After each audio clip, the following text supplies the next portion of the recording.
Hi my friend, this is assignment for fill, color, stroke, etc. lesson.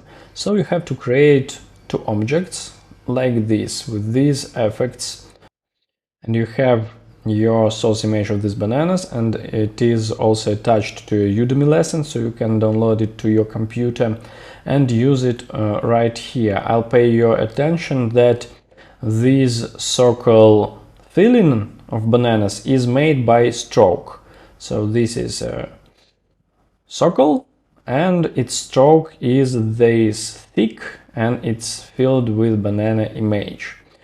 So before you go to this ready page, I suggest you to try to create everything by yourself, and only if you're stuck and you don't know how to do it, go there and see the examples. But it's better to try several times to make some mistakes. In this case, you will learn it much better. Good luck, and I hope this will master your skills.